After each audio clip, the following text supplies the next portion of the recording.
Hi friends, welcome to செயின்ஸ் kitchen. இன்றைக்கி நம்ம செயின்ஸ் கிச்சனில் ஒரு ஸ்வீட் ரெசிபி தான் பார்க்க போகிறோம். என்னது அப்படின்னு பார்த்தீங்கன்னா, சிவப்பு அவல் பர்ஃபி. இந்த தேவையான பொருள்கள், இந்த பவுலில் ஒரு பவுல் அளவுக்கு சிவப்பு அவல் எடுத்து வச்சுருக்கேன். 2 ஏலக்காய், அந்த பவுல்லே ஒரு 1/4 கப்பு கொஞ்சம் கூட தேங்காய் திருவி வச்சுருக்கோம். இந்த பவுலில் ஒரு 3/4 கப்பு வெல்லம், ஒரு 4-5 டேபிள் ஸ்பூன் அளவுக்கு வறுத்த நிலக்கடலை பருப்பு எடுத்து வச்சுருக்கோம். இப்போ நம்ம ஸ்டவ்வை பற்ற வச்சுட்டு ஒரு அடிகனமான பாத்திரத்தை வச்சு இதில் இந்த சிவப்பு அவலை போட்டு கொஞ்சம் வறுக்க போகிறோம். வறுக்கும்போது இந்த 2 ஏலக்காயும் சேர்த்து நம்ம வறுத்து பொடி பண்ணி வச்சுக்கணும். நல்லா வறுத்துட்டு ரொம்ப நேரம் வறுக்கணும்னு அவசியம் இல்லை. லேசாக கொஞ்சம் நேரம் நல்லா வறுத்து பொடி பண்ணால் போதும். ஒரு 2-3 நிமிஷம் நல்லா வறுத்துட்டு இந்த அவலை பொடி பண்ணி எடுத்து வச்சுக்கணும். அதுக்கப்புறம் கொஞ்சம் போல் நெய் ஊற்றி இந்த தேங்காயை நம்ம வறுத்து எடுத்துக்கணும்.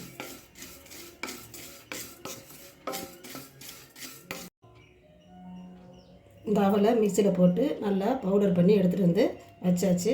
அடுத்ததாக நம்ம தேங்காயை வறுக்க போகிறோம். திரும்ப அதே ஸ்டவ்வில் கொஞ்சம் நெய்யை ஊற்றி நம்ம ஏற்கனவே திருவி வச்சுருக்கோம்ல தேங்காவை போட்டு நல்லா அந்த ஈரப்பதம் போகிற அளவுக்கு வறுத்து அதை தனியாக ஒரு பவுல் எடுத்து வச்சுக்கணும். ஒரு 2 நிமிஷம் தேங்காய் வாசனை வர அளவுக்கு நல்லா அந்த ஈரப்பதம் நல்லா போகிற அளவுக்கு நம்ம வறுக்கணும். ஏன்னா நம்ம செஞ்சு ஒரு 2 நாள் 3 நாள் கூட வச்சு சாப்பிட்லாம். தேங்காயை வறுத்து போடும்போது அது நமக்கு சீக்கிரமாக அது கெட்டு போகாது. அதனால் கொஞ்சம் சூளத்தில் வச்சு ஒரு 2 நிமிஷம் நல்லா வறுக்கிறோம். அதே நேரத்தில் ஏற்கனவே வறுத்த நிலக்கடலை பருப்பு எடுத்து வச்சுக்கோங்க. இந்த நிலக்கடலை பருப்பு மிக்சியில் போட்டு ரொம்ப நைஸாக இல்லாமல் கொஞ்சம் குறை அதையும் பொரித்து எடுத்துக்கணும்.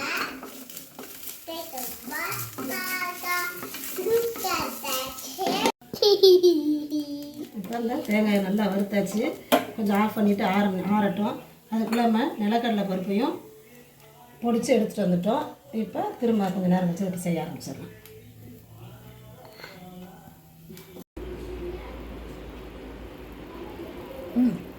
ஸ்டவ்வை பற்ற வச்சாச்சு. பற்ற வச்சுட்டு இந்த அடிகனமான பாத்திரத்தில் ஏற்கனவே நம்ம 3/4 கப்பு வெல்லம் எடுத்து வச்சோம்ல, அதுக்கு 1/2 கப்பு தண்ணி ஊற்றி நாட்டு சர்க்கரை, நான் வெல்லம் எடுத்து வைக்கிறேன். நாட்டு சர்க்கரை சுத்தமானதுனால வடிகட்டலை, அதனால் அப்படியே போட்டிருக்கேன். இதுக்கு பதிலாக நீங்கள் வெல்லமும் போட்டுக்கலாம். வெல்லத்தை தட்டி போடும்போது லேசாக அதை கரைச்சிட்டு வடிகட்டிட்டு அப்புறம் ஊற்றணும். இது நல்லா சுத்தமான நாட்டு சர்க்கரைங்கனால நான் அதை அப்படியே போடுறேன். இது ரொம்பலாம் நமக்கு நெய்யெல்லாம் தேவை. அந்த தேங்காய் வறுக்கிறதுக்கு மட்டும்தான் நம்ம நெய் போட்டிருக்கோம். மற்றபடி ரொம்பலாம் நெய்யெல்லாம் வேண்டாம். முந்திரி பருப்பு வேறு எதுவுமே வேண்டாம். தேங்காய் வறுத்து போட்டிருக்கிறதுனால போதும் நம்மளுக்கு. இந்த வெல்லம் நல்லா கரைஞ்ச பிறகு நம்ம மற்றதெல்லாம் போட்டு கிண்டிடலாம்.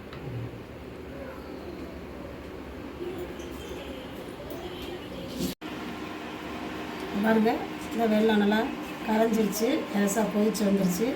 இப்போ நம்ம பவுடர் பண்ணி வச்சுருக்கோம் இல்லையா, அந்த அவலை போட்டு லேசாக கிண்டிட்டு கொஞ்சம் எல்லாம் ஒன்று சேர்ந்த பிறகு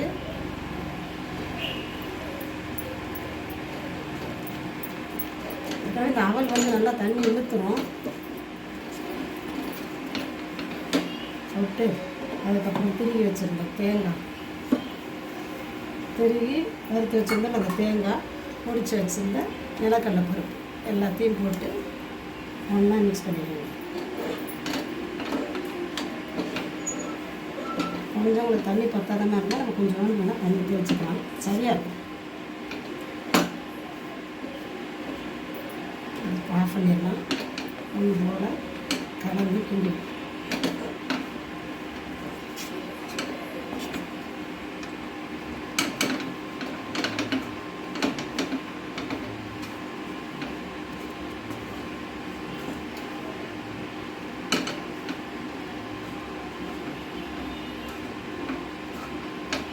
இப்போ நம்ம அதை கரெக்டாக இருக்கான்னு பார்த்தா இந்த எடுத்து நம்ம கையில் அப்படி உருட்டி பார்த்தோம்னா அப்படி உருட்டை வரணும். இதுதான் கரெக்டான அளவு. அவ்வளோதான். நம்ம ஸ்டவ்வை ஆஃப் பண்ணிடலாம்.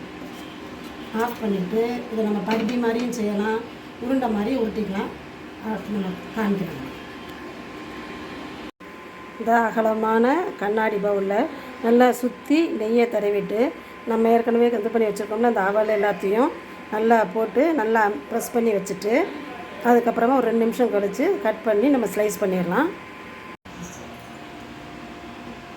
கத்தியை வச்சு இது பாருங்கள், நல்லா ஷார்ப்பான கத்தி வச்சு இப்படியே கட் பண்ணோம்னா சூப்பரான சூப்பரான அவல் பர்ஃபி ரெடி.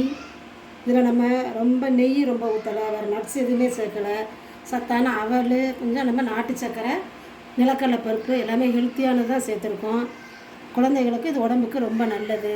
இதே மாதிரி அளவுகளோட நீங்களும் உங்கள் வீட்டில் இந்த அவல் பர்ஃபி செஞ்சு பாருங்கள். இந்த வீடியோ உங்களுக்கு பிடிச்சிருந்தா லைக் பண்ணுங்கள், ஷேர் பண்ணுங்கள், கமெண்ட் பண்ணுங்கள். உங்கள் ஃப்ரெண்ட்ஸ் அண்ட் ரிலேட்டிவ்ஸ்க்கும் ஷேர் பண்ணுங்கள். தேங்க்ஸ் ஃபார் வாட்சிங்.